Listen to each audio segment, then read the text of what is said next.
สวัสดีทุกคนเนาะมื้อนี้มาถ่ายวิวให้พี่น้องเบิ่งพี่น้องอันนี้มาวิวอยู่แอลแลนด์พาร์คเขาเอิ้นว่าพี่น้องแอลแลนด์พาร์คอันนะอยู่เมืองอันนะแอนแวลเนาะอยู่เมืองแอนแวลแล้วก็อยู่อันนั้นอเมริกาพี่น้องมันจะเป็นแบบนี้ล่ะอันภาคของเขา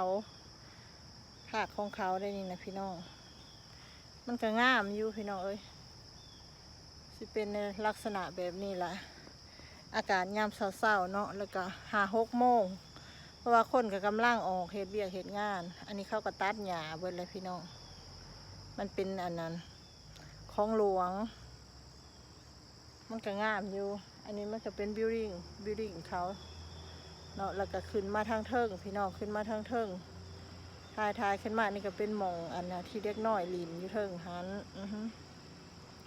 มันสะดวกสบายหลายอย่างมองลินมองเที่ยวพี่น้องเอ้ยแต่ว่าอันนั้นเด็กน้อยส่วนหลายวันเสาร์วันอาทิตย์หรือว่าเวลาว่างพ่อแม่เลิกงานอย่างสี่หนะเขาเจ้าก็สิพากันมาแถวนี่แหละทางหลังบนขน้อยอยู่นี่สิเต็มอยู่นี่แหละอันนี้แต่เศร้าพี่น้องแต่เด็กๆโพดก็เลยอันยังบ่ทันได้มีคนมาหลายมาถ่ายวิวให้พี่น้องเบิ่งเด้องามพี่น้องหลังจากนั้นแล้วก็ไปเอาเห็ดไปเก็บเอาเห็ดพี่น้องนี่เห็ดเพิง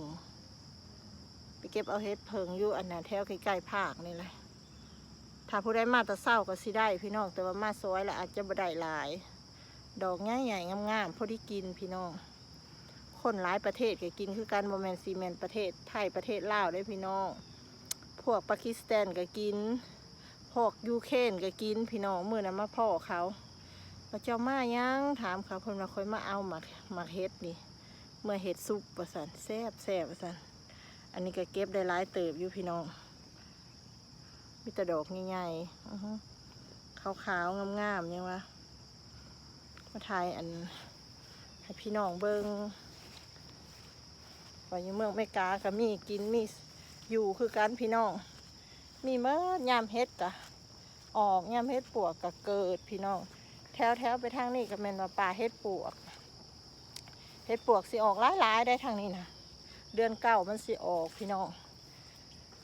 แต่ว่าอันนั้นเดี๋ยวนี้มันเฮ็ดเผิงปลาเฮ็ดเผิงทางข้างอีกแล้วก็ภาคเล็กน้อยลิน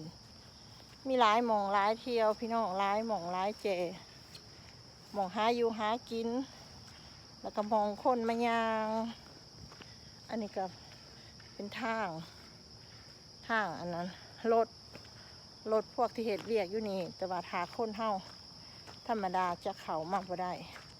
มีแต่พวกเห็ดเรียกอันนะหายหลวงเนาะเขาจะสิเข่ามาแต่แถวนี้มาอนามัยแล้วก็มาเบิงความเรียบร้อยแต่ละอันนั้นแต่ละมือนะยามมื้อเช้าเขาเจ้าก็สิแล่นเลาะไปแถวนี้แหละพี่น้องมาถ่ายให้พี่น้องเบิง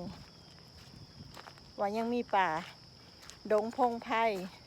มีอันนั้นมองที่สวยงามมีธรรมชาติคืออยู่บ้านเฮาพี่น้อง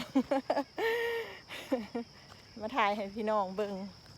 เฮ็ดก็เกิดงามเกิดก็เกิดพี่น้องบ่ได้ไปหาไก่บ่ได้เข่าดงใหญ่ดอกนี่ก็เรียบตามแคมมันนี่มันออกนะมันสิออกเต็มอยู่แถวนี้แต่ว่าย่ามมันพี่น้องตอนนี้มันบ่แม่นย่ามมันย่ามเฮ็ดปวกมันเดือน9เดือน10ย่ามเฮ็ดเพิงเฮ็ดดินเขาเอิ้นนะมันย่ามนี่แหละพี่น้องที่คืออันน่ะขน้อยได้ให้พี่น้องเบิ่งหั่นล่ะมันออกมาถ้าผู้ได้มาแต่เช้าก็สิได้เฮ็ดดอกงามเนาะหาสวยมากก็บ่ได้พี่น้องอันนี้ก็สิหม่องเขาจะย่างมีหลายหม่องหลายแจ